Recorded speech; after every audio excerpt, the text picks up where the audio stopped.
نہیں ہے کہ اللہ نے عورت کو لائق نہیں سمجھا، قابل نہیں سمجھا، بلکہ اللہ نے جو اپنا انجام ہے نا، یا یوں کہیں کہ نتیجہ ہے، اس کے لیے جس ہستی کو اس نے اپنی رضایت کی شرط قرار دی وہ ایک خاتون ہے.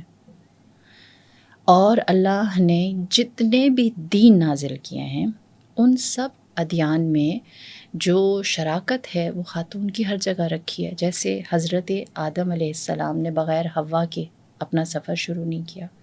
اللہ نے جب خانہ خدا کو آباد کرنا تھا تو حضرت ابراہیم سے یہ نہیں کہا وہاں جا کے بس جاؤ، کہا ہاجرہ کو ایک محتاج اسماعیل کے ساتھ اس بے آب و گیا زمین پر چھوڑاؤ. اللہ نے جب حضرت عیسیٰ علیہ السلام کو روح اللہ ثابت کرنا تھا تو اللہ نے حضرت مریم کی پاک دامنی سے اسے مشروط کر دیا. اسی طرح اللہ نے جب قصر فرعون میں حضرت موسیٰ کو پالنا تھا تو خداوند کریم نے وہاں پر اس کے قصر میں جو لشکر اتارا اپنا، وہ مادر موسیٰ، وہ خواہر موسیٰ اور جناب آسیہ سلام اللہ علیہا کو بنایا. جائے کہ جب اس نے اسلام دین ان الدین عند اللہ الاسلام کا اعلان کیا تو اس وقت رسول خدا نے فرمایا 2 چیزیں اگر نہ ہوتی تو کبھی بھی اسلام سرفراز نہ ہوتا. ایک تلوار علی ابن ابی طالب اور دوسرا مال خدیجہ الکبریٰ سلام اللہ علیہا.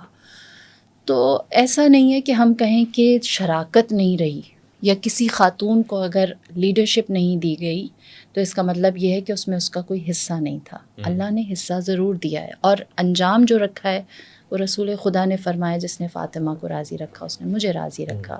کسی مرد کے لیے نہیں ہے، کسی بشر کے لیے نہیں، صرف اور صرف جناب فاطمہ الزہرا کے لیے ہے. اور جناب خدیجہ سلام اللہ علیہا کا احسان اگر رسول خدا پر ہے، وَوَجَدَكَ عَائِلًا فَأَغْنَىٰ، کتنا بڑا اعلان ہے نا کہ اللہ نے کہا کہ میں نے غنی کر دیا ہے آپ کو. کیسے؟ خدیجہ کے مال کے ذریعے سے. آج بھی اگر آپ کسی مرد سے کہیں کہ اس کے پاس کمال کیا ہے، مال ہی ہوتا ہے نا، لیکن اللہ نے یہ چیز جناب خدیجہ کے حصے میں رکھی ہے. تو اسے ہم ایک آنکھ بند کر کے نہیں دیکھ سکتے کہ ہم کہیں صرف مرد نہیں ہے اگر لیڈرشپ میں نہیں ہے. میں اگر وقت ہے تو تھوڑا لیڈرشپ کی شراکت بھی بیان کروں کہ ہمیشہ جتنے بھی اللہ کے نمائندے آئے ہیں، انبیاء ہوں، رسول ہوں یا ائمہ طاہرین ہوں، انہوں نے لیڈرشپ کو خواتین کے ساتھ شیئر کیا ہے.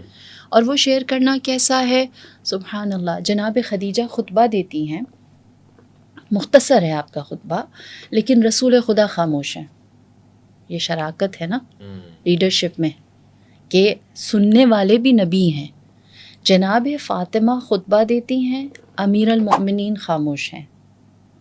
جناب زینب کبریٰ خطبے دیتی ہیں، جناب ام کلثوم خطبے دیتی ہیں، جناب فاطمہ کبریٰ خطبے دیتی ہیں، جناب سکینہ بنت الحسین خطبے دیتی ہیں، اور امام زین العابدین علیہ السلام خاموش ہیں. تو یہ کیا ہے؟ لیڈرشپ کو شیئر کرنا کہ ایٹ دا مومنٹ میں بطور لیڈر اس کو سن رہا ہوں، یہ جو فرما رہی ہیں اس کو میں نہیں کہہ رہا کہ اندر جائیں، یہ مردوں کا ہے نا. تو یہ یہاں سے آپ کو سمجھ میں آتا ہے کہ اسلام جو ہے وہ ایسا نہیں ہے کہ نمائندگی نہیں دے رہا، یا اگر اولو العزم انبیاء میں کسی خاتون کو تو ان کا کوئی شعر ہی نہیں ہے، بالکل ہی صفحہ ہستی سے مٹا دیا. ان کی شراکت کو رکھا ہے، ان کو حصہ دار بنایا ہے.